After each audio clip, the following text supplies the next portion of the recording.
Go ahead. Thanks, Jen. On the border, the administration has repeatedly cited the use of Title 42 to demonstrate that the border is not open. This is a Trump policy that progressive groups are increasingly arguing that it denies migrants who are fleeing violence and persecution a right to even apply for asylum. I wanted to know, what is the White House's message to these groups who largely are supportive of this White House, who are concerned about the continuation of this Trump policy? Well, Franco, I would say first that we consider it a policy that was put in place or that we've continued to implement because we're still in the middle of a global pandemic, and that keeping the American people safe and ensuring that we are taking responsible steps as it relates to the pandemic is front and center for the president. And certainly that's what we would convey to any of these groups. At the same time, we absolutely believe that we should be a country that that wants to treat people humanely, as is evidenced by our efforts to treat children who come into this country, who are under 18, who are coming as unaccompanied children, in a manner that was not the same as the former administration. So we understand and we have heard the frustration about this issue, but our objective, as the president's objective, is to keep systems in place or keep policies in place or implement policies that help us address the pandemic. Do you have some goals or some goals of when you may be able to lift Title 42? I can't make a prediction of that. That will, of course, be based on what the evaluation is by our health and medical experts on the status of the pandemic and the safety of the American people. Can I ask you just follow up on the Turkey question? Sure. I mean, Turkey is a NATO member.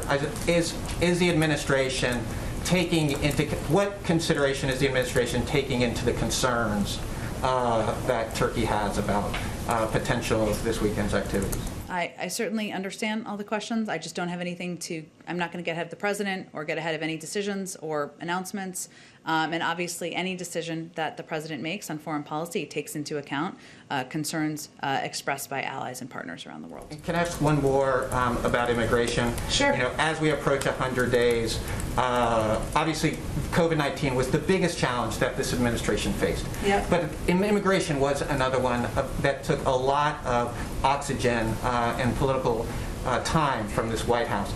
Is there any, does the White House feel like it could have communicated anything differently, done anything differently to address this challenge?